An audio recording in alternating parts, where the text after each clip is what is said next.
6장. 여호와께서 모세에게 이르시되 이제 내가 바로에게 하는 일을 내가 보리라. 강한 손으로 말미암아 바로가 그들을 보내리라. 강한 손으로 말미암아 바로가 그들을 그 땅에서 쫓아내리라. 하나님이 모세에게 말씀하여 이르시되 나는 여호와이니라. 내가 아브라함과 이삭과 야곱에게 전능의 하나님으로 나타났으나 나의 이름을 여호와로는 그들에게 알리지 아니하였고 가나안 땅 곧 그들이 거류하는 땅을 그들에게 주기로 그들과 언약하였더니 이제 애굽 사람이 종으로 삼은 이스라엘 자손의 신음소리를 내가 듣고 나의 언약을 기억하노라. 그러므로 이스라엘 자손에게 말하기를 나는 여호와라. 내가 애굽 사람의 무거운 짐 밑에서 너희를 빼내며 그들의 노역에서 너희를 건지며 편 팔과 여러 큰 심판들로서 너희를 속량하여 너희를 내 백성으로 삼고 나는 너희의 하나님이 되리니 나는 애굽 사람의 무거운 짐 밑에서 너희를 빼낸 너희의 하나님 여호와인 줄 너희가 알지라. 내가 아브라함과 이삭과 야곱에게 주기로 맹세한 땅으로 너희를 인도하고 그 땅을 너희에게 주어 기업을 삼게 하리라. 나는 여호와라 하셨다 하라. 모세가 이와 같이 이스라엘 자손에게 전하나 그들이 마음의 상함과 가혹한 노역으로 말미암아 모세의 말을 듣지 아니하였더라. 여호와께서 모세에게 말씀하여 이르시되 들어가서 애굽 왕 바로에게 말하여 이스라엘 자손을 그 땅에서 내보내게 하라. 모세가 여호와 앞에 아뢰어 이르되 이스라엘 자손도 내 말을 듣지 아니하였거든 바로가 어찌 들으리이까. 나는 입이 둔한 자니이다. 여호와께서 모세와 아론에게 말씀하사 그들로 이스라엘 자손과 애굽 왕 바로에게 명령을 전하고 이스라엘 자손을 애굽 땅에서 인도하여 내게 하시니라. 그들의 조상을 따라 집의 어른은 이러하니라. 이스라엘의 장자 르우벤의 아들은 하놉과 발루와 헤스론과 갈미니 이들은 르우벤의 족장이요. 시므온의 아들들은 여무엘과 야민과 오핫과 야긴과 소할과 가나안 여인의 아들 사울이니 이들은 시므온의 가족이요. 레위의 아들들의 이름은 그들의 족보대로 이러하니 게르손과 고핫과 무라리요. 레위의 나이는 137세였으며 게르손의 아들들은 그들의 가족대로 림니와 시므이요. 고핫의 아들들은 아므람과 이스할과 헤브론과 우시엘이요. 고핫의 나이는 133세였으며 무라리의 아들들은 마흘리와 무시니 이들은 그들의 족보대로 레위의 족장이요. 아므람은 그들의 아버지의 누이 요게벳을 아내로 맞이하였고 그는 아론과 모세를 낳았으며 아므람의 나이는 137세였으며 이스할의 아들들은 고라와 네벡과 시그리요. 우시엘의 아들들은 미사엘과 엘사반과 시드리요.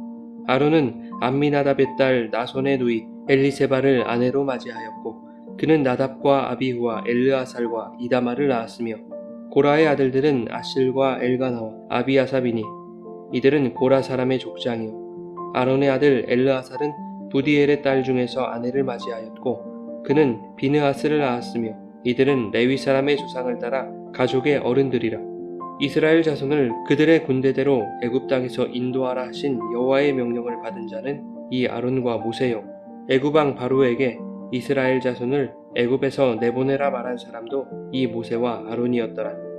여호와께서 애굽 땅에서 모세에게 말씀하시던 날에 여호와께서 모세에게 말씀하여 이르시되 나는 여호와라. 내가 내게 이르는 바를 너는 애굽 왕 바로에게 다 말하라. 모세가 여호와 앞에서 아뢰되 나는 입이 둔한 자이오니 바로가 어찌 나의 말을 들으리이까.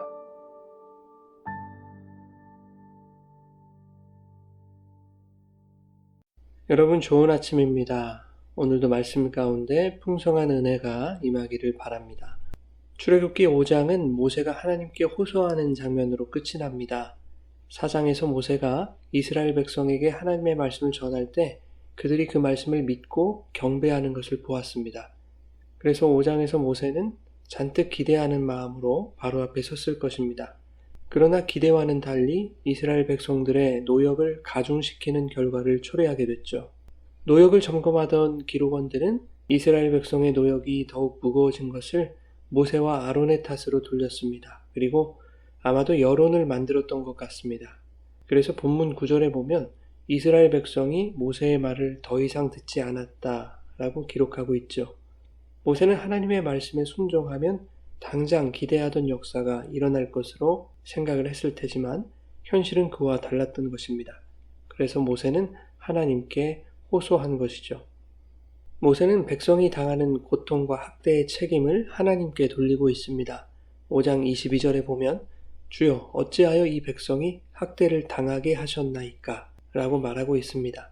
이 호소 속에는 뜻하지 않게 역적이 되어서 이스라엘 백성에게 원성을 듣게 될 자신의 처지에 대한 억울함도 포함되어 있는 것입니다. 여러분, 백성의 노역을 무겁게 한 사람은 바로였습니다. 그리고 이스라엘 백성이 모세를 불신하게 된 계기도 기록원들의 여론 형성에 있었을 것입니다. 그러니 백성의 노역이 가중되고 모세가 하나님을 원망하게 된 그 원인은 하나님에게 있지 않습니다. 원인은 바로에게 있고 기록원들에게 있는 것이며 결국 원인을 하나님께 돌리고 있는 모세 자신에게 있는 것이죠. 그럼에도 불구하고 하나님께 원망으로 호소하는 그 모세의 모습에 우리가 손가락질할 수 없는 것은 그것이 바로 우리의 모습이기 때문입니다. 선하신 하나님은 악의 조성자가 될 수 없습니다. 그러나 때때로 우리는 하나님께 따지지 않습니까? 하나님, 왜 나에게 이런 일이 일어납니까? 그러나 그 원인은 모두 악한 세상과 그 속에서 살아가고 있는 인간에게 있는 것이죠.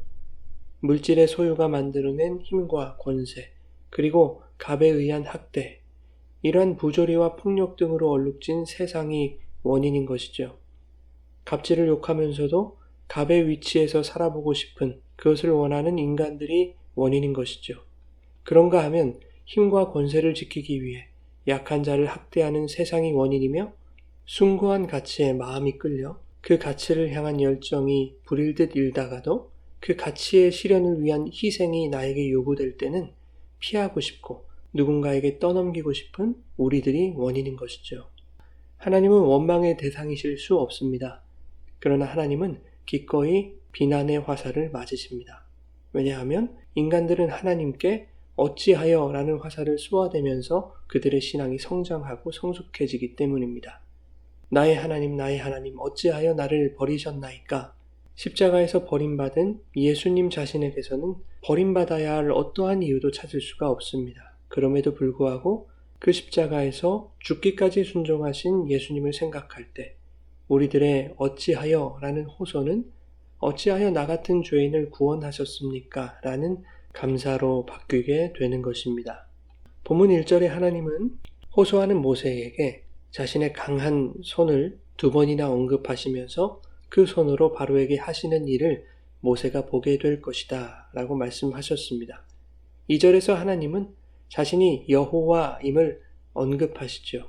그리고 본문 전체에서 그 여호와이심을 강조하십니다. 또한 3절에는 하나님이 아브라함과 이삭과 야곱에게는 하나님의 이름을 여호와로는 알리지 않으셨다라고 말씀하죠. 4절에는 아브라함과 이삭과 야곱에게는 가나안 땅을 주기로 언약하셨다라고 말씀하고 있죠.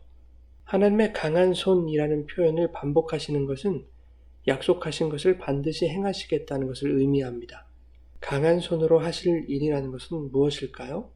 애굽에 내리실 재앙들을 말씀하는 것이기도 하겠지만 궁극적으로는 홍해를 건너는 그 출애굽을 의미하는 것이죠. 그런가 하면 아브라함과 이삭과 야곱에게는 약속의 하나님으로 자신을 소개하셨지만 이제 모세에게는 그 약속을 하나하나 이행하여 보여주실 하나님, 곧 여호와로 소개하고 있는 것이죠. 조상들에게는 약속의 하나님으로 자신을 나타내신 그 하나님께서 이제 모세를 통하여 일하시는 여호와로 그와 함께 계실 것임을 말씀하고 있는 것입니다.